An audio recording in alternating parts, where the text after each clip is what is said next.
Pamela est revenue.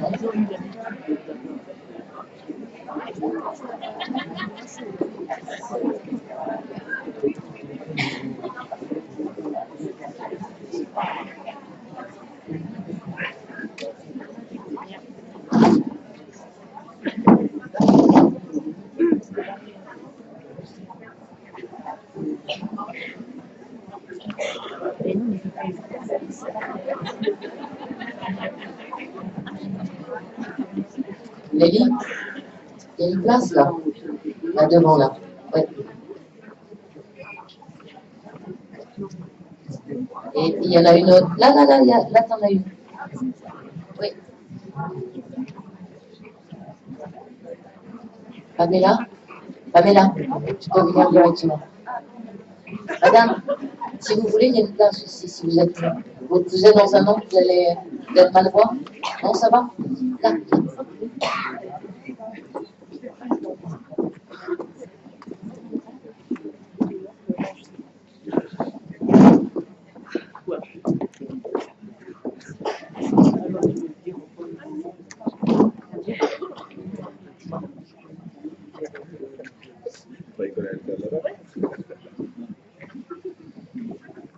Mesdames, Messieurs, on reprend et on a 1h20 assez concentré. Pamela, déjà, est-ce que tu es bien installée là où tu es? Ouais. D'accord. Tu as le temps de regarder les tableaux? Oui, ils sont magnifiques. Tu as vu celui qui est derrière comme il bouillonne? C'est juste derrière toi. C'est là? Ouais. Mais c'est celui-là que j'aime beaucoup. Il te fait penser à quelque chose? J'ai pensé à un arbre de vie. Ah ouais. Ah, c'est marrant. Alors moi, je dois être influencé par les neurosciences en ce moment parce que moi, je voyais, hein, il y en a d'autres qui le voient comme une sorte peut-être de tête avec plein de possibilités. Mais l'arbre de vie, c'est très joli aussi.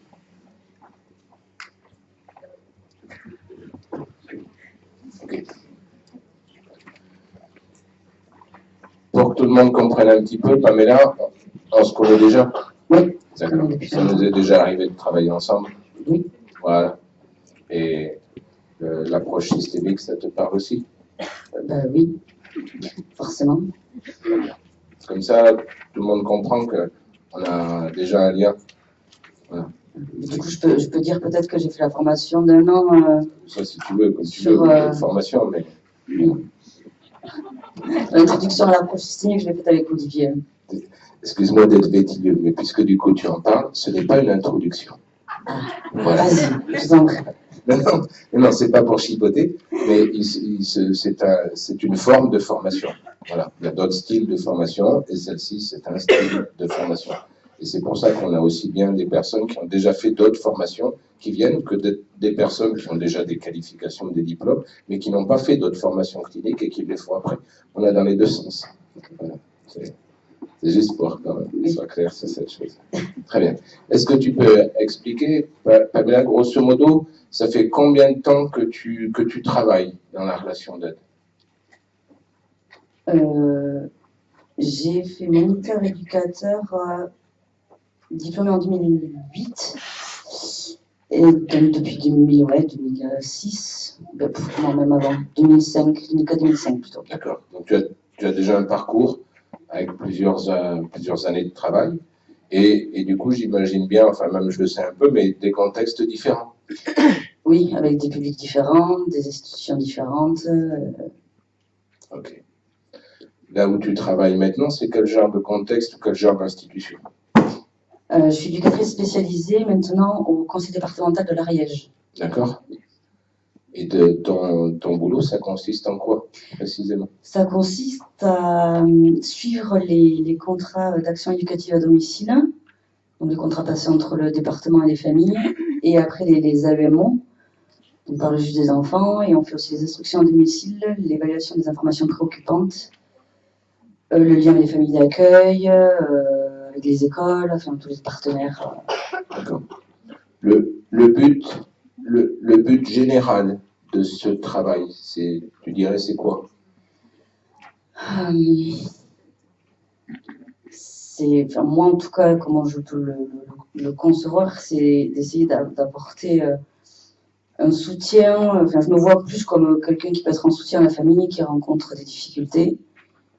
Et après, bon, forcément, c'est plus délicat entre les familles qui adhèrent et d'autres qui adhèrent pas, qui sont plutôt, au contraire, très à distance. Donc, il y a toujours un équilibre à trouver, une adaptation à avoir aussi entre comment chaque famille voit le travail, le thérapeute, de l'éducateur. Oui, je t'écoute en fait, Pamela, mais juste un instant. La porte, elle ne peut pas se fermer? Et les personnes ont demandé de la laisser ouverte parce qu'elles ont très chaud. Ah d'accord, je comprends. C'est pour une raison d'oxygène en fait. On a baissé le chauffage, déjà c'est une bonne chose. Okay. Non, ça va. C'était juste comme certains le savent et que tu le sais aussi, comme j'ai une grande sensibilité de l'oreille. Du coup, voilà, c'est ça. Non, mais ça, c'est pour me mettre à l'aise moi-même, c'est pas pour être embêtant, mais en fait, oui, je ne peux pas faire autrement que je l'entends. Bon, d'accord, mais si on respire mieux, on va essayer de voir si on peut faire comme ça. Si je comprends bien, il y a deux notions dans ce que tu dis, Pamela. Enfin, il y a deux notions de base. Une des notions, c'est la notion de famille, c'est-à-dire qu'on va amener du soutien à des familles. Hein, c'est ça, pas juste à des enfants ou juste à des adultes, c'est plutôt une démarche. Il y a enfants et parents, et donc c'est plutôt l'idée d'un soutien à la famille, dans la parentalité, dans l'éducation des enfants, les bonnes conditions de développement. Il y a cette notion-là? Oui. Très bien. Et bien sûr, il y a la notion évidente, mais faut-il encore le rappeler, en termes qu'il y a une difficulté. Il y a un problème qui se pose à la famille. Oui. C'est bien ça? Oui. Voilà. Et là-dedans, il me semble que tu fais une distinction, si j'ai bien compris ton propos, une distinction entre finalement des familles qui ont une certaine conscience qu'il y a un problème et qui finalement viennent faire toc-toc à la porte de ton institution en disant « Est-ce que quelqu'un pourrait nous filer un coup de main? Il y a un truc qui patine. » Voilà. Et puis peut-être d'autres familles qui tombent dans le champ, je vais dire, des obligations sociales qui sont afférentes aux conseils départementaux et du coup qui sont identifiées avec un problème, voilà, mais que la famille elle-même, elle n'a pas forcément la conscience du problème ou pas le même problème. Et du coup, là c'est plutôt l'inverse, c'est plutôt toi qui vas aller faire toc-toc à la porte et finalement quand tu arrives, c'est pas forcément un enthousiasme débordant de la part de la famille. Je peux comprendre ça, d'accord. Tout le monde comprend son contexte d'intervention? Très bien. Parfait, ça fait longtemps que tu fais ce boulot-là, du coup, dans ce contexte-là? Non, j'ai commencé en décembre. D'accord. Très bien. C'est intéressant? Oui, très.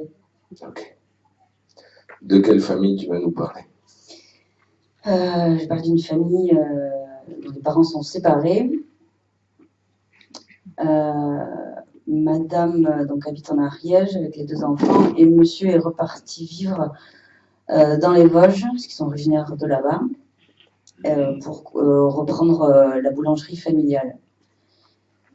Donc les parents sont séparés depuis 1 an et demi et ils ont pu passer devant le juge des affaires familiales. Il y a une enquête ordonnée par le JAF. Et le mode de garde, donc, c'est que le père voit, la mère, du coup, comment on dit, la garde, voilà, à la maison, et le père voit les enfants sur les temps de vacances scolaires au domicile de la mère, sachant que les parents ont une relation vraiment conflictuelle. Et alors, pourquoi on fait un truc comme ça? Je me pose la question. Et je me pose la question, d'autant plus que... Mais qui l'a décidé? Ce que je comprends, c'est que donc c'est la famille des 4 hein, dont on parle là. D'accord. Mais en fait, c'est plus une famille de 4. C'est que les parents sont séparés. Oui. D'accord. Mais c'est une séparation réelle ou c'est le genre, c'est pour un motif professionnel comme non, monsieur... Non, c'est une séparation réelle. Oui. Réelle. Et ils sont au moins d'accord sur la séparation. Ou pas? Je sais pas trop en fait. Ils sont mariés. Il y a eu une demande de divorce, mais qui se passe pas bien. Donc, vu qu'ils ne sont pas d'accord, il faut qu'ils attendent 2 ans avant de pouvoir refaire une demande de divorce. Donc, c'est assez flou, je comprends pas tout en termes de divorce en tout cas. Et non, ça se passe pas bien du tout. Et les enfants, surtout au milieu, c'est difficile, quoi. D'accord. Est-ce qu'il y a un sens quelconque au fait que c'est le juge aux affaires familiales qui a ordonné les droits de garde et les droits d'hébergement? Est-ce qu'il y a un motif particulier à ce que les droits de garde du père s'exercent chez la mère? Parce qu'après tout, on pourrait imaginer, monsieur, vous avez vos enfants pour les vacances, ben, vous venez les chercher, ou madame les met dans le train, et puis voilà quoi. Et non, c'est plus compliqué que ça, forcément, parce que sur les temps de séparation, les prémices de la séparation, madame a pu dire que monsieur voulait emmener les enfants de force dans les Vosges. Du coup, il y a comme si quelque chose autour que les enfants seraient enlevés, en fait. Du coup, il y a une peur terrible au niveau des enfants d'être enlevés, d'être sortis de leur mère. Et c'est ce qui a motivé le JAF, en tout cas, pour maintenir la garde chez madame et que les visites se fassent chez madame, avec l'accord des deux parents, quand même. Ce qui est assez... Mais ça ne convient pas du tout. Ils l'ont quand même été, d'accord? A priori. D'accord. Donc, ils l'ont été au moment, j'essaie d'imaginer, de reconstruire un fil, le moment où ce que tu appelles le JAF, c'est-à-dire le juge aux affaires familiales, dit finalement, messieurs, dames, je vais statuer sur le droit de garde et d'hébergement à la mère, mais monsieur, vous avez le droit de venir voir vos enfants, si vous vous entendez suffisamment bien, ça se passe au domicile de la mère. Et là, finalement, les parents, ils sont un peu devant l'alternative, ça ou rien, et du coup, finalement, ils disent, ok, on essaye, sauf que depuis, on est passé à la pratique. Et là, ça coince. Et oui, ça coince parce que le monsieur peut voir ses enfants de 9h à 19h en journée. Du coup, ça inclut le temps de repas de midi aussi. Donc, qui fait à manger, il mange où, comment, enfin voilà. Parce que les enfants ne veulent pas sortir de la maison, surtout le fils, l'aîné, parce qu'il a peur d'être enlevé par son père, quoi. D'accord. Et la dame est là, par exemple, tout le temps de... Elle est là, elle essaye de se mettre dehors, d'aller un peu chez les voisins à côté, mais elle est tout le temps là, oui. Et par exemple, elle garde les clés de la voiture de monsieur? Non, ça, non, j'ai pas entendu parler de ça, non. D'accord. Mais en fait, elle contrôle, quoi. Elle va pas faire autre chose. Et donc, du coup, à midi, la question, par exemple, tu dis, il y a l'histoire du repas, ça a l'air de cristalliser quelque chose, la question peut se poser, est-ce que monsieur amène son manger? Est-ce qu'il fait à manger pour les enfants ou pas? Ou est-ce que madame revient? Est-ce qu'ils mangent tous les quatre? Ou est-ce que madame va manger chez la voisine? Enfin, toutes ces choses-là, au fond. Oui, mais parce que du coup, elle se retrouve, elle, à faire à manger, que du coup, elle se retrouve à manger en face de lui sur le temps du midi. Oui, comme avant, quoi. Oui. D'accord. Ok. Donc ça, pour le, je dirais, l'aspect général ou le contexte général, j'ai compris. Et quelles sont les questions qui se posent, au fond? Pourquoi on parle de cette situation? Parce qu'elle me pose question à moi. Je sens, du coup, madame qui est pas beaucoup dans le contrôle, et c'est surtout les enfants. Moi, quand sur mon champ d'intervention, ils ont signé un contrat AED. Traduis, s'il te plaît. Action éducative à domicile, c'est le contrat qui passe entre le département et la famille. C'est comme s'il y avait, enfin, c'est administratif, quoi. C'est pas judiciaire. Oui, mais l'enjeu. Disons du coup, il y a une adhésion de leur part. Voilà. Ils veulent être aidés. Ils ont demandé quelqu'un pour être aidé.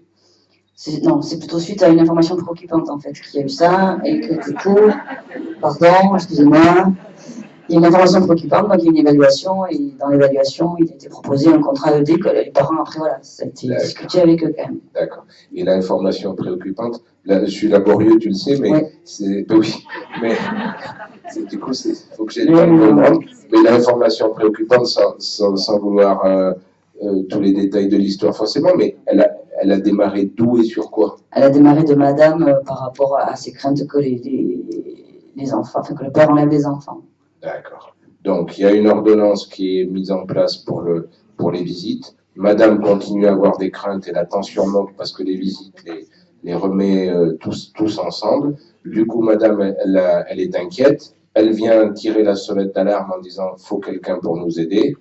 En même temps, elle avait peut-être pas pensé que ça irait aussi loin que ça. Donc, du coup, ça se transforme en « mais voilà une situation critique et peut-être des gens qui sont en difficulté ». Et là-dessus, on leur dit à la fin, on vient de vous évaluer et on vous propose une aide éducative. C'est bien ça? Oui. D'accord. Donc, elle était peut-être pas venue au départ en chercher autant. Je crois pas, non. Voilà. C'est ça que j'avais besoin de comprendre.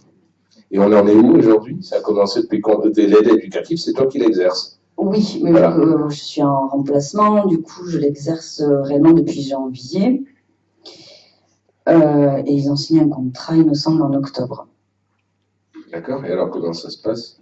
Alors moi, j'ai rencontré madame et ses deux enfants au domicile pour faire connaissance, les rencontrer. Et après, derrière, je propose l'accord des parents, si je peux prendre les enfants sur un temps de goûter après l'école ou sur un temps de repas le mercredi. Et donc avec la petite qui a eu 7 ans, c'est complètement possible. Je peux aller à l'extérieur avec elle, faire des activités au parc ou des choses comme ça. Et par contre, avec l'aîné, qui a 9 ans, 9-10 ans, lui, par contre, il sort pas du tout de la maison. C'est pas possible. L'aîné, son prénom, c'est comment? C'est Erwan. Erwan. Et il a 10 ans. Et la petite, son prénom, ou un autre prénom, comme tu veux, mais un prénom pour qu'on puisse travailler, ce qu'il y a de sûr? Océane. Océane. Et elle a quel âge? Elle a 7 ans. Voilà. Évidemment, pour qu'on soit tranquille, mais ça, tout le monde l'a compris. Hein. Je l'ai dit tout à l'heure, on est tous très professionnels par nos métiers, et bien évidemment, sur le contenu, c'est juste pour la journée de travail. Donc, Erwan, tu as dit? Erwan, oui. D'accord. Il a 10 ans, et lui, il ne veut plus du tout sortir de la maison. Ah, du coup, enfin, avec quelqu'un qui ne connaît pas. Ah oui, mais par exemple, il va à l'école encore? Oui, il va à l'école. Oui, il va à l'école. Il fait pas d'activité extérieure, de loisirs, des choses comme ça. Il est à la maison tout le temps. Et quand moi je le rencontre, pour l'instant, c'est que à la maison. Donc il accepte la rencontre, mais seulement à la maison. Il accepte. Alors, je sais pas, parce que Madame dit qu'il veut pas, mais à la fois parce qu'il dit qu'il comprend pas. Mais je sais pas si c'est pas la mère en fait qui ne voudrait pas que je rencontre son enfant. Plutôt que le garçon lui-même, parce que lui, il parle pas trop. Enfin, je sens qu'il y a quelque chose qui le retient, quoi. Si jamais je suis trop présente ou si jamais il discute trop, il peut peut-être éventuellement lâcher des choses. C'est ce que je ressens, qu'il pourrait lâcher des choses qui pourraient mettre peut-être à mal sa mère. Oui. Moi, ce que je sens en tout cas, c'est que les deux enfants sont dans la, ils protègent leur maman en fait, beaucoup. Ok.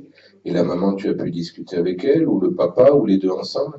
Alors, la maman, oui, j'ai pu discuter avec elle, l'a rencontrée plusieurs fois. Le papa, du coup, c'est uniquement par téléphone, parce vu qu'il travaille en boulangerie, du coup, les temps des vacances scolaires ne correspondent pas spécialement à son planning.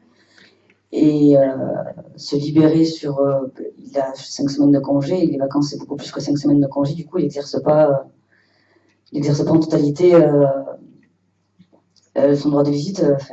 Il a vu depuis 1 an et demi, du moins depuis l'été dernier, il a vu 3 fois ses enfants seulement, je crois. Depuis l'année dernière. Janvier l'année dernière. Depuis 1 an, il les avait que 3 fois.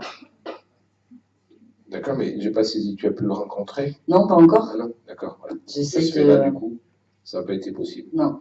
D'accord. Et donc les deux parents, bien sûr, non plus. Non, pas ensemble. Et qu'est-ce que c'est au fond qui... La mère, par exemple, elle se rend compte des difficultés que toi tu évoques là, par exemple que l'enfant, le plus grand Erwan, il est plutôt dans cette espèce de crispation, de rétention, que du coup, bah, à l'image qu'il veut pas sortir avec son père, bah, du coup, il veut pas non plus sortir de la maison avec toi. Il freine beaucoup. Est-ce qu'elle se rend compte, par exemple, qu'il est dans tout ce stress-là? Et est-ce qu'elle-même, elle a, justement, s'il y a autant de rétention de l'enfant, est-ce qu'elle-même, elle a, je sais pas, une souffrance, ou qu'elle se rend compte que quelque chose est difficile pour elle? Alors pour Erwan, j'ai pu un peu lui en parler, mais elle dit oui, mais je sais, mais c'est comme ça, mais pourtant j'essaie de le faire sortir, mais il veut pas. D'accord. Et par rapport à elle a pu en tout cas dire en fait, ce qu'elle dit, c'est qu'elle ressent rien, elle n'est pas en colère, elle n'a pas de haine, elle n'a rien du tout. Elle ne ressent plus rien, en tout cas pour ce monsieur, elle dit. Mais à la fois, elle peut dire aussi qu'il a préféré choisir sa famille, ses parents à lui, plutôt que elle, en fait. Donc, moi, ce que je sens, c'est qu'elle est... Elle ressent énormément de choses, mais elle ne s'autorise pas à les verbaliser, ou à les sortir, ou à les montrer, parce qu'effectivement, dans ce qu'elle met en place, en tout cas, les enfants sont dans des discours qui veulent dire qu'ils n'aiment plus leur père, qu'ils ne veulent plus le voir. Il y a quand même je sais pas, de la trahison de son côté, et du coup, elle fait payer à son enfant, parce monsieur m'a dit que, voilà, non, c'est elle qui m'a dit, pardon, que elle, au moins, elle avait l'amour de ses enfants, quoi. Et ça, c'est quelque chose qu'elle a pu dire à monsieur, en fait, que lui, il avait rien, il n'avait même pas l'amour de ses enfants. C'est quoi la difficulté pour toi et qu'est-ce que tu voudrais faire dans la situation ou qu'on fasse aujourd'hui?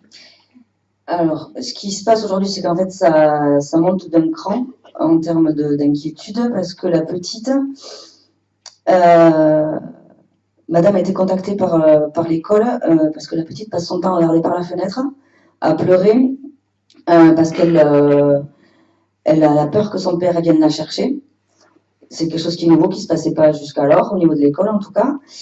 Et aussi, la petite dort très peu, très mal, fait des cauchemars, pleure et dort avec sa mère. Mais en fait, elle ne dort pas avec sa mère. Il faut savoir que du coup, ils sont dans la maison familiale, qui est toujours en cours. Enfin, elle n'a pas été vendue ou quoi que ce soit. Madame était à l'étage avec le lit conjugal qui atterrit dans la chambre d'Erwan. Donc elle a récupéré le lit d'Erwan. Du coup, madame ne se sent pas de dormir toute seule dans son lit. Du coup, elle dort sur le canapé en bas. Elle dit qu'elle va être plus proche des enfants, comme ça, parce que les chambres sont en bas, côte à côte. Et du coup, donc elle dort sur un canapé là. Et la petite vient sur l'autre canapé, en fait, dormir avec sa mère. Et des fois, madame peut dire aussi qu'elle va dans la chambre d'Océane le temps qu'elle s'endorme, et puis après, elle repart sur le canapé. Et donc, en fait, là, il y a une évolution au niveau des difficultés, quoi, en tout cas. C'est ça, tu le comprends comme ça? Oui. Une évolution dans quel sens? Bah, c'est négatif de ce qui peut se passer à la maison. La petite parle beaucoup, enfin, on sent qu'elle a besoin de parler. Okay. Juste un instant, vous voyez comme c'est intéressant ce qu'est en train de nous expliquer Pamela. On a affaire à une situation où officiellement le premier enfant qu'on peut commencer à penser comme un enfant symptôme, c'est plutôt le garçon. Hein. La fille, ça a l'air d'être plus fluide, ça a l'air de mieux aller, elle peut sortir, tout ça, etc. Et elle a l'air de parler facilement. Et donc, on a comme ça une idée, tiens, c'est sur le garçon qu'il y a quelque chose qui se porte. Et puis, quelque temps de cette situation, et la crispation familiale, les tensions familiales sont telles que finalement, c'est comme s'il y avait un élargissement du symptôme. Ça pourrait aussi bien complètement basculer sur la fille. Là, on a plutôt l'impression que c'est comme un élargissement, hein, comme une intensification. Je ne le vois pas comme quelque chose ni négatif ni positif. Je vois comme quelque chose, c'est préoccupant dans le sens où des enfants sont en souffrance et des adultes aussi, alors qu'il faudrait essayer de trouver un minimum d'équilibre pour pouvoir fonctionner ensemble. Mais par contre, je le vois comme le fait qu'il y a quelque chose qui ne peut pas se taire aussi. Hein, c'est-à-dire que la solution, le pseudo-réglage ou la pseudo-solution qu'on propose, il n'y a qu'à aménager les visites comme ça, puis peut-être ça tiendra. Mais non, en fait, ça ne peut pas être du tout. Et du coup, évidemment, il y a comme un élargissement des zones d'angoisse. Du coup, le symptôme est plus fort, il s'élargit aussi. Il suit cette difficulté-là. Donc, c'est plutôt, comme tu dis, le premier mot que tu as, c'est vraiment de l'ordre de l'évolution. Je ne le vois pas comme en termes de positif ou de négatif. Je le vois dans le sens, ça vient bien confirmer que la situation, elle est quand même franchement préoccupante. Et que si on reste les bras croisés là à côté, c'est pas évident qu'ils arrivent à s'en sortir d'eux-mêmes. D'accord. Qu'est-ce que tu voudrais faire? Moi, je voudrais prendre de la hauteur, en fait, prendre un peu de distance ou un peu de recul, parce que j'arrive pas j'ai l'impression d'être un peu prise par le système, parce que, par exemple, c'est la mère qui m'a appelé lundi, plutôt en urgence, pour voir sa fille, parce que c'est lundi que l'instit a parlé. Du coup, je l'ai vu le mercredi, j'ai différé de 2 jours, mais je sens que madame est beaucoup dans le contrôle et qu'elle essaye de me faire dire que j'aille dans son sens par rapport au père, en fait. Oui, c'est-à-dire, pour être net, je ne veux pas aller trop vite, toi-même tu sais que je suis laborieux, mais sans vouloir aller trop vite, à quelle place elle te met? À la place du père. Hein. L'idée de vouloir te faire dire cette chose-là. Redis, qu'est-ce que tu as l'impression qu'elle voudrait te faire dire, grosso modo? Mais que le père est mauvais. Elle te met à la place de qui? Non, je ne l'ai pas. Aidez-la. Ah, ok. Ok? Ok.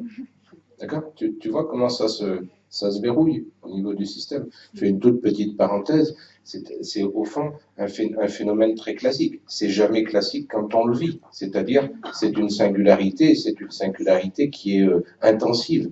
Mais par contre, le processus lui-même, c'est quelque chose qu'on retrouve classiquement quand on a un professionnel de relation d'aide. C'est qu'au fond, quand la famille, ça va commencer à dysfonctionner suffisamment, les enfants, c'est très souvent les enfants, pour des raisons de sensibilité et de construction du psychisme de l'enfant, c'est souvent eux qui servent d'éponge, donc qui réceptionnent avec le moins d'informations possibles, mais qui réceptionnent, on pourrait dire, comme des masses d'angoisse, et qui vont les retransformer dans des comportements symptomatiques ou des symptômes corporels.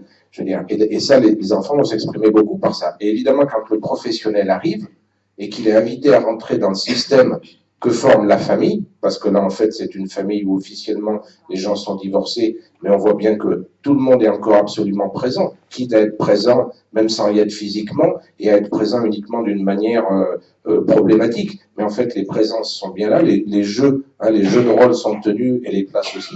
Et du coup, quand l'intervenant arrive, on lui dit, mais on vous en prie, madame, rentrez donc dans cette danse avec nous, et évidemment, inconsciemment, ni la mère, ni le père n'ont fait un calcul comme ça, mais inconsciemment, il va s'opérer un certain nombre d'interactions pour amener l'intervenant exactement dans le même rôle que sont les enfants.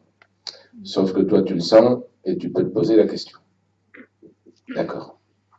Est-ce que tu as pensé une seule seconde, c'est pareil, c'est pas pour aller vite, mais est-ce que tu as pensé une seule seconde, Pamela, par exemple, à l'idée que tu pourrais les voir ensemble, ces gens-là? Et c'est ce que j'ai prévu, en fait. Vu à quel point ils en sont, parce que excuse-moi, il faut que j'explique aussi.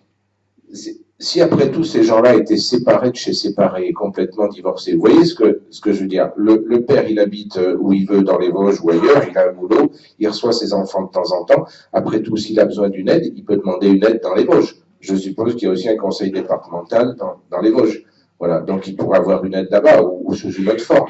Et puis, il pourrait y avoir, s'il y a besoin d'une aide ici, au niveau de la maman, en termes de soutien parental. Mais là, pourquoi l'aide elle est distribuée comme ça? C'est qu'on voit bien que tout en même temps qu'ils sont séparés, mais ça continue à être tout noué. Donc du coup, la question elle peut se poser, s'ils étaient réellement séparés, il n'y aurait aucune raison de les rencontrer ensemble. Mais si en fait, ils sont officiellement séparés, mais que dans la réalité, il y a autant d'imbrications, la question peut se poser, au moins une fois ou deux, qu'il puisse y avoir une rencontre commune. Je veux dire qu'il puisse y avoir une rencontre commune pour justement peut-être à un moment toucher la problématique autour de la séparation. Je me fais comprendre de cette chose-là. Ouais. Ça, c'est vraiment quelque chose que nous, on a évalué. Tu vois, parce que le côté, comment dirais-je, l'aide respecte la légalité. Et donc, évidemment, que si les gens sont séparés, ils sont séparés. Il n'y a pas de raison particulière à les voir ensemble. Sauf que là, on voit bien que c'est séparé, pas séparé, les visites toujours au même endroit dans la maison familiale, et que ça cafouille à tous les niveaux. Et peut-être qu'on peut avoir une action utile, peut-être pour les soutenir là-dessus. Tu es d'accord avec ça? Oui. Très bien. Une chose pour toi, Pamela. Est-ce que tu serais d'accord pour dire que dans cette famille, l'une des difficultés, c'est que les enfants sont tiraillés? Oui. D'accord. Ils sont tiraillés. Est-ce que tu serais toujours d'accord pour dire que peut-être parce qu'elle est elle-même plus en souffrance, ou peut-être parce qu'elle est plus sensible, ou peut-être parce qu'elle est plus, je ne sais pas quoi, que les enfants la trouvent plus chaleureuse, ou je sais pas, ou juste, bon, enfin, mon idée, c'est qu'elle doit être plus en difficulté. Mais ce qu'il y a de sûr, du coup, les enfants se collent à elle. T'es d'accord avec ça? Les enfants vont se coller psychiquement aux parents qu'elle est plus en difficulté. T'es d'accord avec cette idée-là? Oui. Très bien. En fait, ils servent de soutien. Oui. Voilà. Ok. Et bien sûr, si l'autre parent il se met à alimenter cette guerre-là, donc du coup les enfants sont carrément là, ballottés, hein, voilà, etc. On est d'accord là-dessus? Oui, complètement. Très bien. Avant qu'on passe à la simulation, donc est-ce que ça pourrait être l'idée de les recevoir tous ensemble au moins une fois? T'es ok là-dessus? C'est ce que j'ai prévu de faire aux prochaines vacances, en fait. En fait, c'est ça que je t'ai demandé 3 fois en fait. Quand je t'ai dit qu'est-ce que tu veux faire. Bon, mais c'est pas grave. Mais ça me gêne, comme moi-même je suis lent, ça me gêne pas que les autres le soient. Ça marche. On se régale, non? Oui, parfait. Voilà. Très bien. J'aime beaucoup travailler avec toi, Pamela. Donc, c'est ce qu'on va faire comme simulation. Je te propose juste le temps de la simulation. Après, je rediscuterai juste quelques minutes très courtes avec toi. Mais je te propose juste le temps de la simulation. que tu puisses réfléchir à si toi-même, dans ton histoire, pour une raison ou pour une autre, tu as pu te trouver dans un tiraillement comme ça. Alors évidemment, pas le même tiraillement, pas le même contexte, encore moins les mêmes personnes. Je sais très bien qu'il n'y a pas de confusion. Tu vois? Mais quand tu dis que tu te sens un peu comme sous pression aussi, tu commences à sentir cette pression qui grandit et comme si on attendait quelque chose de toi, comme on attend quelque chose des enfants.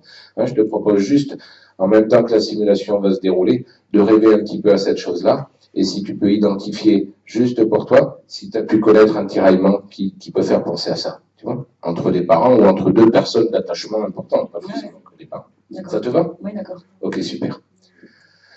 Mesdames, Messieurs, on a besoin d'un père, d'une mère, d'un Erwan et d'une Océane.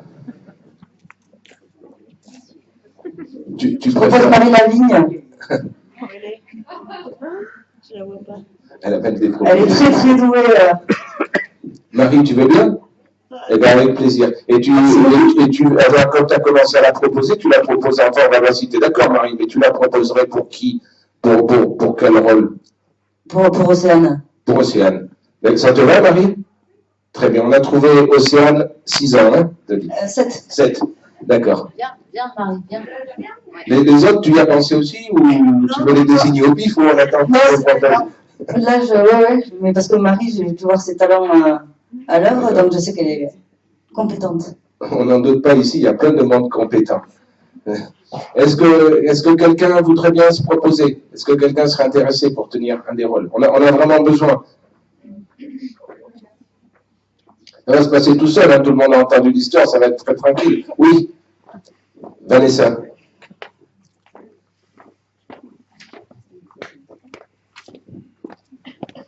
Pour qui, Vanessa? La mère qui a peur qu'on lui enlève ses gosses. D'accord. Ça marche. Ok, Vanessa. Très bien. Alors, on a une mère et une petite fille, il nous faut un père et un garçon. Qui voudrait faire le père? Ça peut être indifféremment un homme ou une femme. Hein. Mais on accepte les hommes aussi. Hein. Qui voudrait bien faire le père, s'il vous plaît? Il y en a quelques-uns. Oui.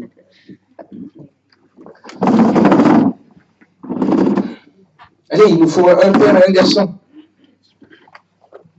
Oui. Oui, Cathy. Pour qui tu me proposes, Cathy? Il y en a un Bien, parfait. monsieur, bien, Un monsieur. monsieur? Oui, Mathieu. Merci beaucoup. Pour qui tu te proposes, Mathieu? Le père, d'accord. Cathy, ça te va? D'accord. Donc tu te retrouves à faire Erwan. On est d'accord? Il a 10 ans. Ça marche, Cathy? Ok. Pamela, qu'est-ce que tu préfères? Tu préfères t'asseoir là, par exemple, pour être bien proche, ou là, à la place du blouson, ou tu préfères rester dans un petit coin sur la scène? Là, par exemple. Je préfère me mettre en face. D'accord, va. Tu te mets un des deux proches, s'il te plaît. Je vous en prie, approchez.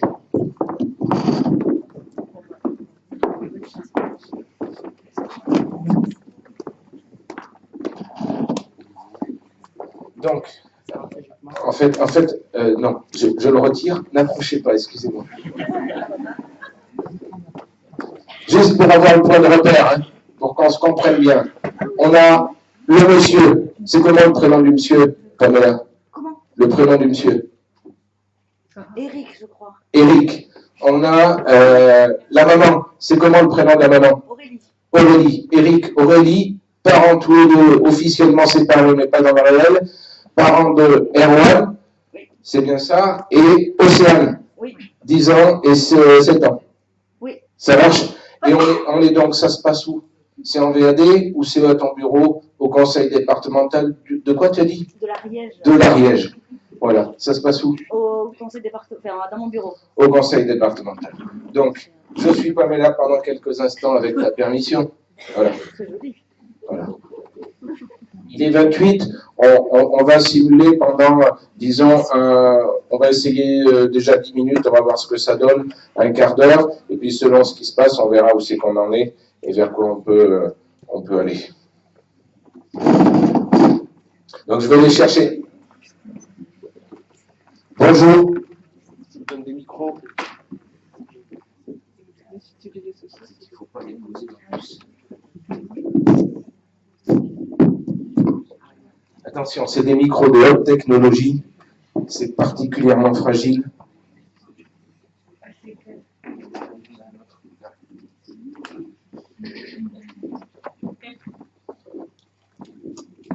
Bonjour. Bonjour, messieurs, dames, je vous en prie. On va se voir dans mon bureau. Bonjour. Bonjour. Et bonjour.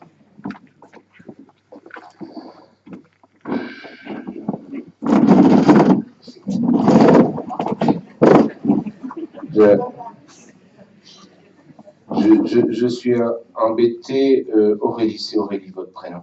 Je suis embêté Aurélie parce que en fait, par mégarde, j'aurais dû vous le dire moi-même, mais c'est mon fauteuil dans lequel vous êtes vous installé.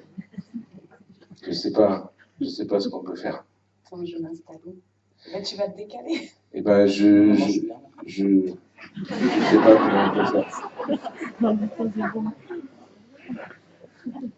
Je sais pas comment on peut faire, mais je veux bien essayer de réfléchir au problème avec vous. Tu vas aller à côté de papa?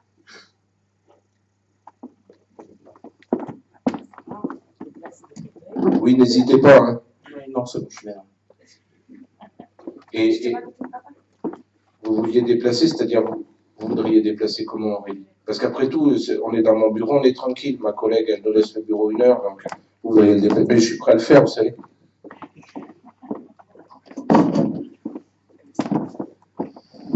D'accord? Comme ça va, c'est pas du tout pour être... Je vous remercie beaucoup, c'est pas pour être embêtant, mais c'est que je suis habitué à mon fauteuil et rien me déstabilise.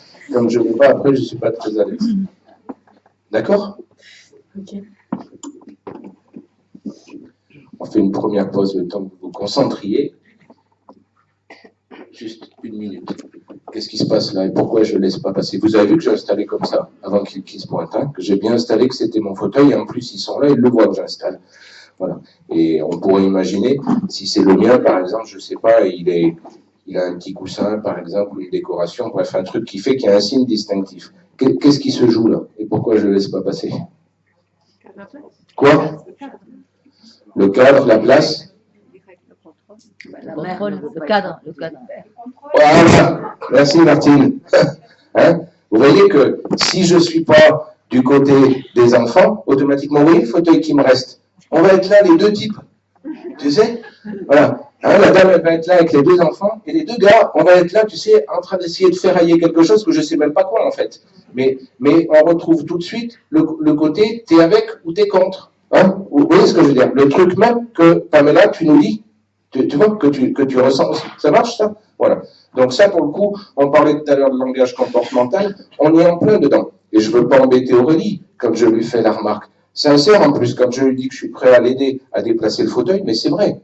Et puis même, j'ai plein d'idées encore. S'il faut aller chercher un autre fauteuil ailleurs, s'il faut demander du renfort auprès de mes collègues pour amener des fauteuils, on va le faire. Je veux dire, on va faire tout ce qu'il faut pour que ça puisse se dérouler. Mais par contre, j'ai pas envie de me retrouver collé tout de suite dans un rôle dont je pense qu'il est dysfonctionnel au niveau de la famille. On se comprend bien?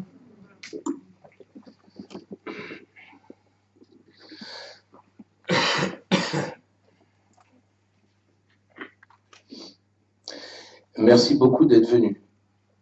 Aurélie et vous, Eric, je vous remercie beaucoup tous les 2 d'avoir accepté le rendez-vous. C'est la première fois qu'on se voit comme ça. Et je dois dire que, enfin, à la fois, il y a plein d'appréhension pour moi, et en même temps, comme je ne comprends rien à votre situation, je me dis que c'est une chance aussi.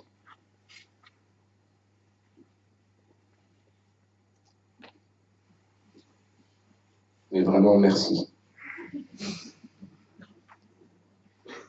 Bon, je le fais pour mes enfants. Très bien. Vous voulez faire un commentaire, Aurélie, ou non?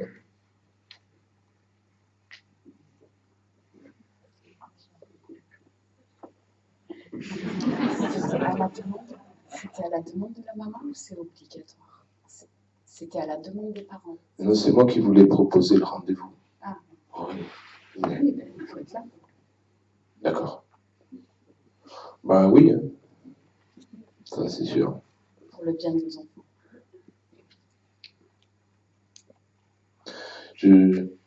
C'est vrai, il faut être là, ouais.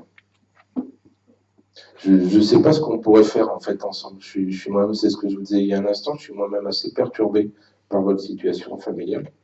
Et je ne sais pas comment on pourrait travailler pour que ça vous soit utile et utile à vos enfants, justement. nous, on n'a plus rien à faire ensemble. Le problème, c'est que la mesure, elle est ordonnée pour vos enfants et que les visites que vous rendez à vos enfants ont lieu chez vous, Aurélie. Oui, ben, c'est bien un problème d'ailleurs. Je confirme. Et moi-même, je me demande comment une chose comme ça a pu avoir lieu.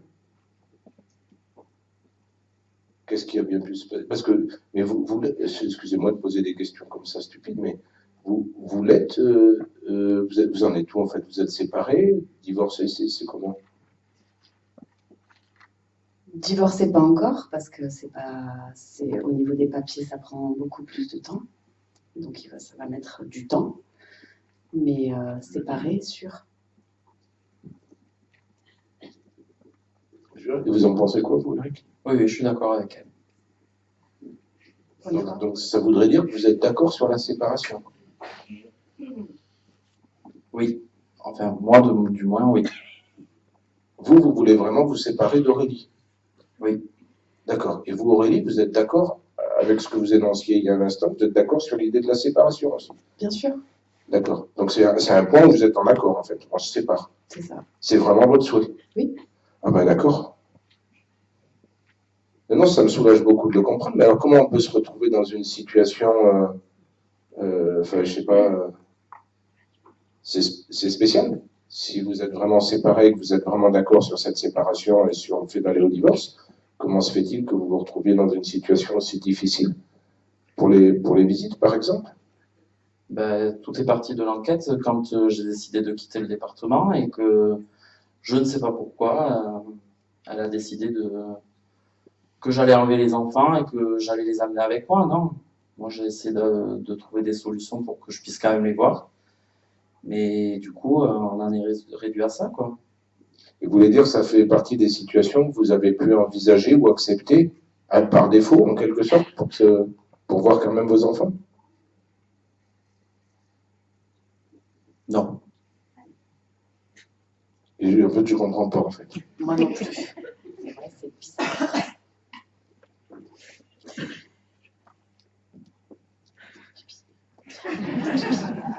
Elle va aller faire pipi. Eh bien, on va faire une pause alors. On vous attend.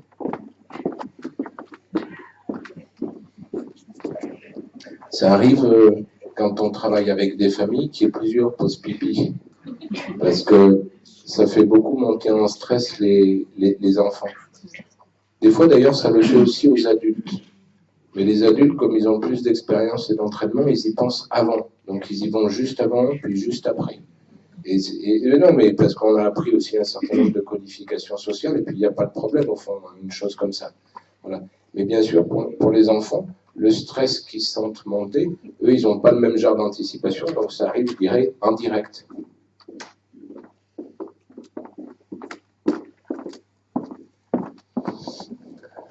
Voilà, on est arrivé un petit peu en vous attendant. Donc finalement, enfin, je sais pas, oui, comment on a pu se trouver dans une situation comme ça? Qu'est-ce qui se passe? Je me laissais ça allait durer longtemps. Parce que je ne voulais pas venir, voilà. Je ne voulais pas venir, je me demandais si ça allait durer longtemps. Et je sais pas, vous avez parlé avec vos enfants de ce qu'on allait faire aujourd'hui? Rapidement, oui. Et pour vous-même, par exemple, vous avez le temps de l'entretien, et pour vous aussi, Eric? Moi, je suis en vacances dans la région, donc oui. Oh, là, vous avez le temps, d'accord. Et pour vous, Aurélie? Oui, j'ai le temps. Vous êtes d'accord sur le fait que ça peut durer une cinquantaine, 50, 60 minutes? Oui, ben, si on doit passer une heure, on va passer une heure. Oui. D'accord. Ça fait combien de temps, 60 minutes? Moi, j'ai peur. Je ne sais pas, en fait, si vous souhaiteriez quelque chose pour essayer d'arranger votre situation. Oui. Quelque chose de tenable. Moi, je souhaiterais voir mes enfants chez moi. Et c'est une première? Pour le coup, oui.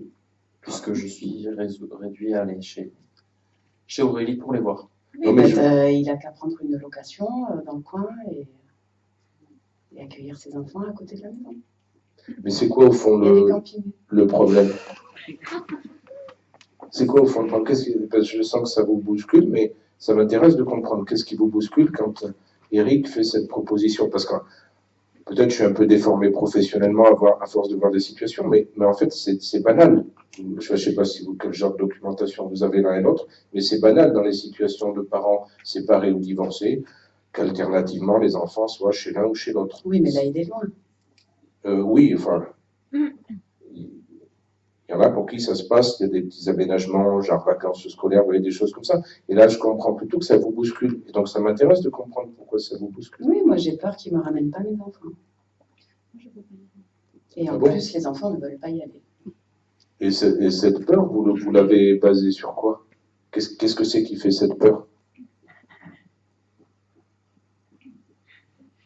Est-ce que tu m'as pas menacé un jour de ne pas ramener les enfants? Non. Ça, c'est ce qu'il dit. Et oui, C'est ce qu'elle dit aussi aux enfants. en même temps, vous prenez un gros risque puisque vous lui posez la question. Les enfants ne veulent pas y aller. Non, mais ça m'intéresse beaucoup, Aurélie, parce C'est qu'il y a un clair truc qu'il qui met ça par la m'échappe. tête. Excusez-moi, Eric, ça va trop vite. Vous avez remarqué. Voilà. Vous avez remarqué, voilà. Moi aussi, je suis comme ça. Voilà. Mais ça m'intéresse beaucoup. Qu'est-ce qui fait que tout à coup, vous lui posez la question? Vous prenez un risque énorme. Vous me dites qu'il vous a menacé un jour de ne pas ramener les enfants. Peu importe, moi je ne suis pas enquêteur de police, ça ne m'intéresse pas de savoir si oui, non, etc. Je comprends que vous avez vécu quelque chose comme ça, vous le dites, mais en même temps, c'est comme si vous disiez, c'est lui qui va vous garantir que ce que je dis, c'est juste. Et je ne comprends pas pourquoi vous prenez un risque comme ça de lui poser cette question. Non, parce qu'on s'est tellement déjà engueulé que Mais justement. peut-être que cette peur, elle est née du fait que tu me menaçais. Oui, non, excusez-moi encore, Eric, mais ce que j'ai besoin de comprendre, Aurélie, c'est, je comprends que vous avez peur, je suis prêt à le respecter, à essayer de comprendre. De toute façon, c'est pas moi qui vais décider où c'est qu'on lieu les visites, mais j'ai envie vraiment de comprendre sur quoi se base votre peur. Je comprends qu'elle est importante.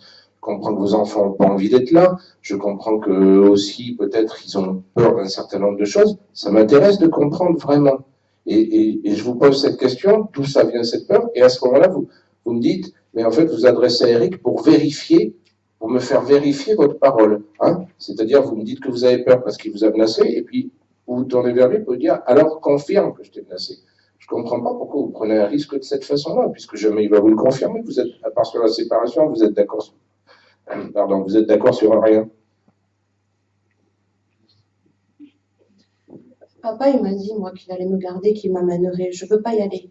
Tu entends, Pamela? Je vais être absolument embêtant, mais je ne suis pas encore prêt à parler avec vos enfants. Non, pas encore. Donc ma fille m'a déjà dit qu'elle avait peur et que son père lui avait dit qu'il allait la garder. Donc votre fille vous a dit ça et ça vient nourrir cette peur-là? Mais ça arrive souvent que vous allez vraiment me trouver embêtant et je vous assure, dès que ça vous embête, Aurélie, je suis prêt à arrêter. Mais ce que je comprends toujours pas, c'est pourquoi vous avez demandé cette chose-là à Eric. Pourquoi vous demandez à Eric de vous valider? Et je vois que vous me donnez tout un tas d'explications, mais que vous ne pouvez pas répondre à ma question.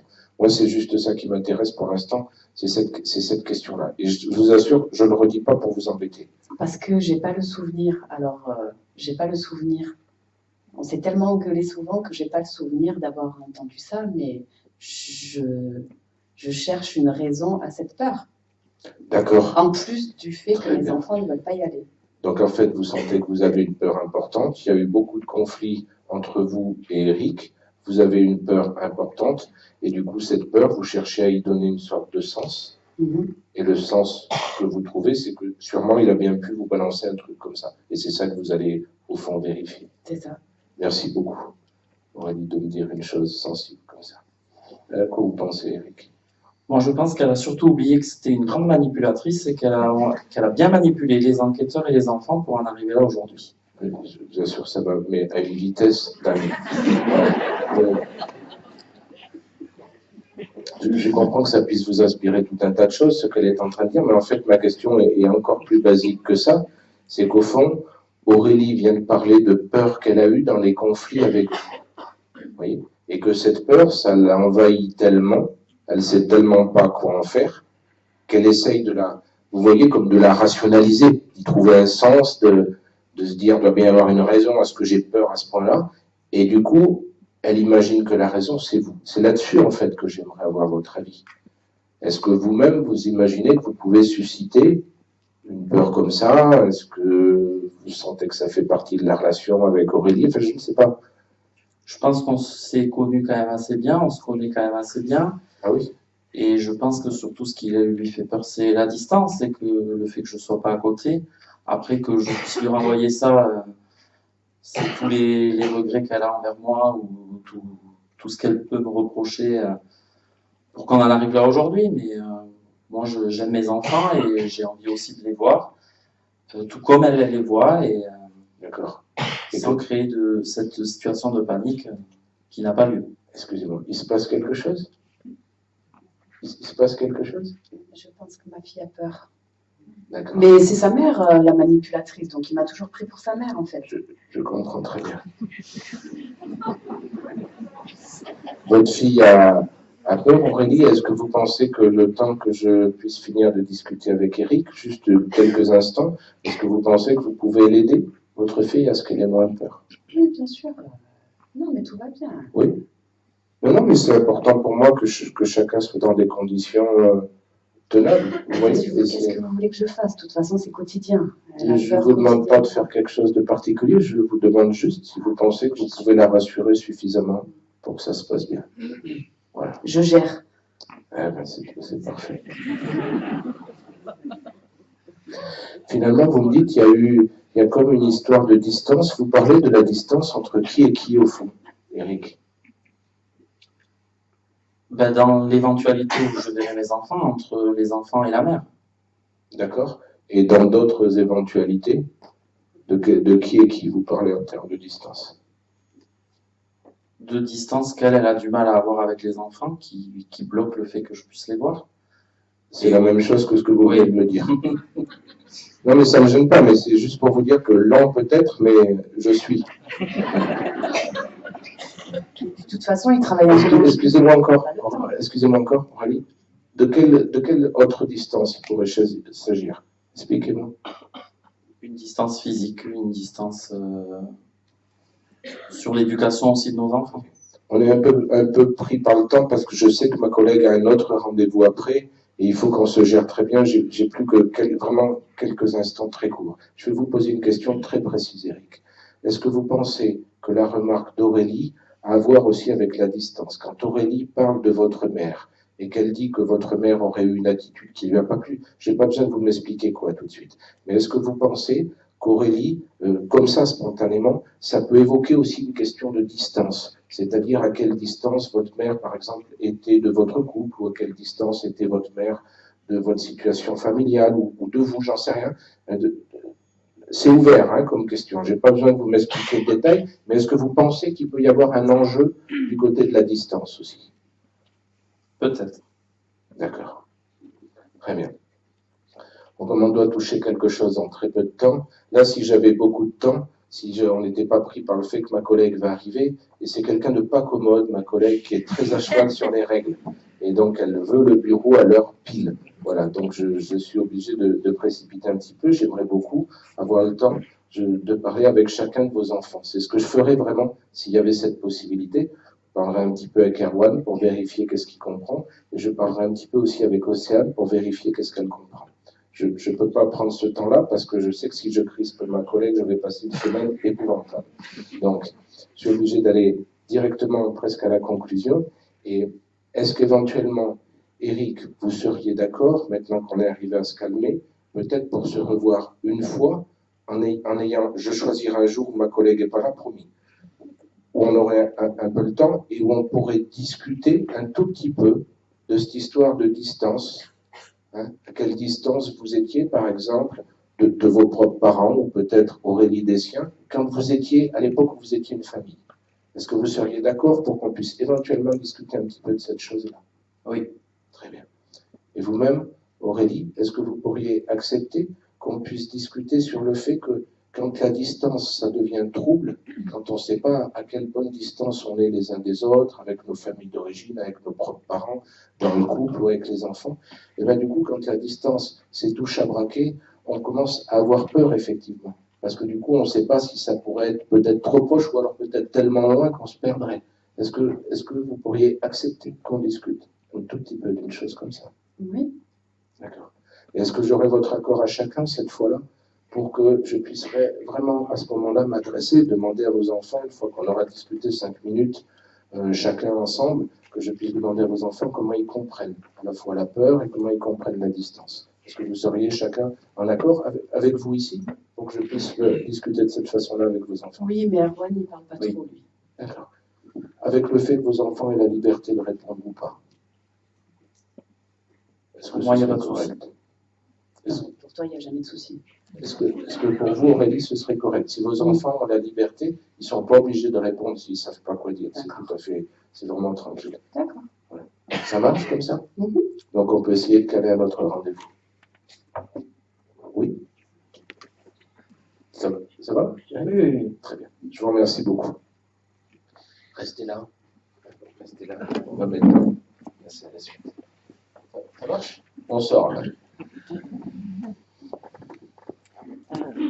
Jean-Marc. Et bien voilà. Donc là, nous allons avoir, de micro, merci.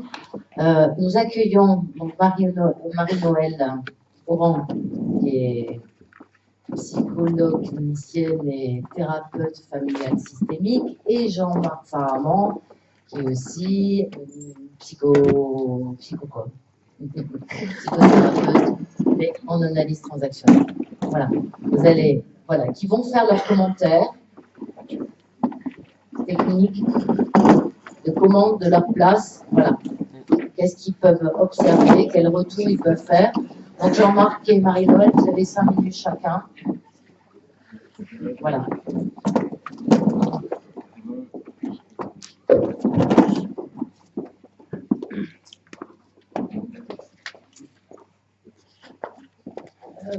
Moi, comme toujours, je suis toujours très, très sensible à la façon dont Olivier aborde les séances avec les gens, notamment cette profonde notion de respect que moi je sens toujours dès le départ. Le travail sur le cadre aussi, alors dès le départ on l'a vu avec le positionnement des chaises, mais à la fois avec une façon très souple, à la fois très ferme et très souple, qui n'est pas du tout dans la rigidité. C'est-à-dire qu'il explique de façon très humble le fait que c'est son fauteuil, mais qui va pas lâcher sur ce fauteuil. Et du coup, la famille se réorganise en fonction de cette première règle qui est énoncée, mais toujours dans un profond respect de la famille. Du coup, on voit comment se réorganise la famille, mais qui finalement remet la même position, c'est-à-dire Erwan plutôt du côté de son père, mais en tout cas entre sa mère et sa petite sœur. Alors évidemment, au niveau du non-verbal, je pense que vous avez tous observé plein de choses qui se passaient entre la maman et Océane, dans l'attitude d'Erwan aussi qui se met en retrait, qui montre beaucoup de choses dans son attitude. Alors là, on n'avait pas le temps non plus, sur le temps de la simulation, de reprendre tous ces éléments-là. Mais ils sont présents et chaque fois qu'il se passe quelque chose entre la maman et Océane, à chaque fois, Olivier ne se laisse pas prendre dans le flux, il interrompt, qu'est-ce qui est en train de se passer. Et le fait de connoter à chaque fois ce qui se passe, ça permet aussi à la famille de ralentir le rythme, parce que c'est vrai que Olivier travaille beaucoup sur la lenteur, et donc il renvoie ça à Eric plusieurs fois, vous allez trop vite. Et ça permet aussi, je trouve qu'on voit au fil de la simulation, l'émotion qui baisse dans la famille, la tension qui baisse, et cette capacité à prendre, à faire avec, pas à prendre, parce que, à ralentir leur rythme, fait que du coup les choses se posent aussi dans la famille. Alors on voit aussi la façon dont Olivier, tu fais du lien avec chacun. J'ai envie de dire, même avec les enfants, sans parler avec eux, à travers les parents, on sent ce lien qui se noue. Alors, je reprenais les 2 images que tu as données tout à l'heure sur comment tu travaillais de la balance, parce qu'on sent vraiment, enfin, moi j'ai senti cette balance entre les parents, d'être soucieux qu'il puisse y avoir un lien avec les deux, que ce soit équilibré entre les deux, ce qui n'est pas facile dans ce type de famille, surtout avec les interactions très tendues qu'ils ont. Mais on sent tout le temps qu'il y a ce souci d'équité. Et en même temps, la distance relationnelle aussi, parce que c'est des familles qui nous aspirent, on a tendance à aller très vite sur la balle parce qu'ils posent tout le temps leurs conflits dans la simulation. Et donc, toute cette façon qu'Olivier a de reprendre son rythme, de reposer son cadre, et ce qui permet à la famille, du coup, d'avancer dans le processus pour en arriver, ce qui est assez impressionnant, c'est en 10 minutes, arriver à cette notion de distance, partir de la peur, et finalement arriver à un concept qu'ils peuvent élaborer, eux, la notion de distance. On sent que, voilà, Eric est touché par ça. Enfin, moi, je t'ai senti touché par cette notion de distance qui avait l'air de te parler par rapport à des choses. Et même Aurélie, c'est ça, qui était très... toutes les griffes sorties, qui finit par pouvoir aussi travailler sur cette notion de distance. En tout cas, émettre l'idée qu'elle pourrait retravailler sur cette notion de distance. Et on voit même légèrement la petite qui pourrait peut-être du coup un petit peu se décoller de sa maman. Voilà, quelque chose que ça. Oui, bonjour. Moi, je démarrais déjà par la supervision, ou en tout cas la collecte d'informations auprès de Pamela. Ce que j'ai observé et qui après s'est reproduit pendant un entretien, c'est que d'abord, Olivier a pris pas mal de temps à mettre, je dirais, de l'aisance, à permettre de parler un peu de tout et de rien, entre guillemets, pour permettre aux personnes qui étaient là, d'abord Pamela et ensuite à la famille, à bien s'installer dans le fauteuil. Il a pris beaucoup de temps à être bienveillant et à leur donner cette possibilité de s'installer en confiance. Ensuite, il a pris le temps de bien définir, je dirais, avoir une représentation de ce que j'appelle la cartographie mentale, c'est-à-dire comment s'organise à travers l'histoire de cette famille, comment s'organiser les informations qu'elle avait recueillies Pamela. Et ensuite, seulement ensuite, il a commencé à s'intéresser, à voir avec eux et avec elle ce qu'ils voulaient exactement. Et ce qui était assez intéressant, c'est que de voir que Pamela, à la fin, plus il lui posait des questions, je dirais, précises, plus ça devenait difficile. Et on a vu que ça se retraduisait aussi dans la famille. Plus il allait préciser qu'est-ce qu'il voulait, est-ce que c'était ça ou pas ça, et plus, bien sûr, ça a commencé à s'agiter. Donc, en même temps, il a fait une analyse du non-verbal et du paraverbal, il me semble, et il a su, justement, en maintenant le cadre et en ramenant en permanence chaque individu à ce qu'il est, à pouvoir commencer à s'individuer. Parce que ce que l'on observe dans cette famille, comme dans la description qu'en a fait Pamela, c'est qu'il y a une confusion. Personne ne sait exactement à partir de qui il parle. Parce que, surtout auprès de la mère, qui est souvent en train de parler à la place des enfants, et même parle à la place du père. Et donc, ce que j'ai observé, c'est que, bien sûr, dès que la mère commence à se montrer vulnérable en disant « oui, j'ai peur », alors c'est le père qui prend le dessus et qui commence à être accusateur. Et puis, Olivier remet le cadre, et du coup, tout le monde peut commencer à s'exprimer. Il me semble que c'est l'essentiel que je peux dire sur ce que j'observe. Merci beaucoup, Marie-Noël et Jean-Marc. Peut-être pour sortir complètement de la simulation, si avant que vous retourniez à vos places, vous voulez dire chacun un petit mot bref sur ce que vous avez vécu ou ressenti. Voilà. Si vous voulez, hein, c'est pas obligé, mais c'est possible aussi. Donc, moi au début, donc Erwan, j'avais qu'une envie, c'est de ne pas être là. Ça c'était clair. Je ne voyais pas ce que j'y faisais. Enfin, c'est-à-dire j'étais en colère d'être là. C'est-à-dire, et puis après, au fur et à mesure, je me suis sentie, j'ai vu que ça se passait entre eux, enfin voilà, un peu plus détendu. Mais bon, pas très envie d'être là encore. Mais après, à la fin, quand il a été question de ce qu'on allait faire la prochaine fois, Alors, je comptais dire à la fin, terminer la séance en disant encore je ne veux pas être là, mais à la fin je me suis dit non, finalement ce qui va se dire ça m'intéresse, donc je dis rien. Voilà, et je serai là la prochaine fois. Moi je dirais que c'était un peu difficile quand même de rebondir sur certains sujets, parce qu'on n'avait pas tous les tenants et les aboutissants, donc c'était compliqué d'être vraiment dans le réel. Mais finalement, oui, ton intervention à toi fait que du coup l'échange se cadre et que du coup on accepte obligatoirement de laisser la parole sans couper ou de recevoir l'échange de l'autre. Et je trouve que c'est vraiment tes questions qui ont amené à ça.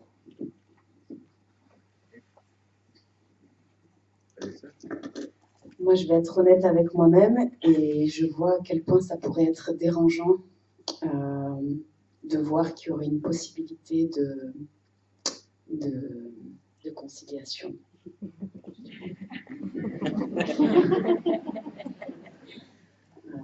C'est très intéressant. Moi, je t'ai vécu quand même une bonne partie de l'entretien comme dangereux. Parce que j'avais vraiment l'impression que ce que tu voulais, c'était que je reparte avec mon père et que j'avais peur. Et assez frustrée de ne pas pouvoir parler. Alors c'est rigolo parce que vraiment je crois que j'étais dans la peau de cette petite fille de 7 ans parce qu'il y a plein de choses que j'ai pas saisies, que j'ai pas entendues. Juste quand effectivement tu abordais, quand il se parlait, la possibilité que je puisse aller chez mon père qui trouve une autre solution, je sais qu'à chaque fois j'avais besoin d'aller chercher ma mère et de... Voilà. Et par contre, aussi, effectivement, quand j'ai entendu qu'on se reverrait tous les 4 et que j'aurais droit à la parole, je me suis sentie un peu plus existée. Voilà. Sur la prise de parole vis-à-vis des enfants, alors là, bien sûr, tant que l'exercice de style veut ça, je suis obligé de canaliser, je l'ai expliqué un peu en voix off au fur et à mesure. Mais de toute façon, au début, il y a une chose qui est sûre et certaine, c'est peine perdue. C'est pas la peine. Ils sont pas prêts, le contexte n'est pas suffisamment sécure pour que les enfants puissent s'exprimer. Donc si là on suit le mouvement familial du genre, comme on nous le fait souvent, vous avez qu'à demander aux enfants. Voilà, ils vont vous répondre. Mais en fait, les enfants, ils peuvent rien répondre du tout. Ils peuvent juste coller à ce qu'ils sentent comme une angoisse chez le parent et avoir un propos qui, au fond, va chercher à colmater cette angoisse-là, ce qui est à la fois insupportable comme mission pour eux et en même temps la seule place qu'ils peuvent prendre pour être en lien avec le parent. Et donc là, le mieux qu'on puisse faire, c'est de leur foutre la paix, c'est-à-dire de les considérer, bien sûr, tout à fait, et avec le désir d'arriver à parler aussi avec eux, mais transitoirement de leur foutre la paix pour passer à autre chose. Et je trouve absolument touchant, Mathieu dans le rôle d'Éric, Vanessa dans le rôle d'Aurélie, comment vous caractérisez qu'effectivement, d'un coup, il y a un petit quelque chose qui va bouger et qui est vaguement dérangeant au fond pour chacun. Vous le pointez très bien l'un et l'autre, mais qu'en fait, c'est aussi un enjeu un petit peu de développement quelque part. Et du coup, même des parents qui sont dans une certaine rigidification, ils peuvent être sensibles à un moment sur le fait qu'ils sont considérés là où ils en sont et le fait qu'il y a peut-être une petite possibilité pour bouger. Il ne faut pas oublier que les mécanismes de défense, parfois, ou les symptômes comportementaux, ça peut être complètement tellement puissant, tellement intense, mais en même temps, ça ne veut pas dire que c'est confortable pour les personnes. C'est pas parce qu'un mécanisme de défense est virulent qu'il est confortable pour la personne. Et du coup, quand tout à coup on crée au moins un micro-cadre qui peut permettre que ça bouge un tout petit peu, que la personne elle touche un tout petit peu, que ça pourrait être autrement, ça ouvre un léger possible. Je dis pas que c'est gagné, mais un léger possible, suffisant au moins pour voir si on peut se revoir et en faire quelque chose. Ça marche? Je vous remercie beaucoup chacun.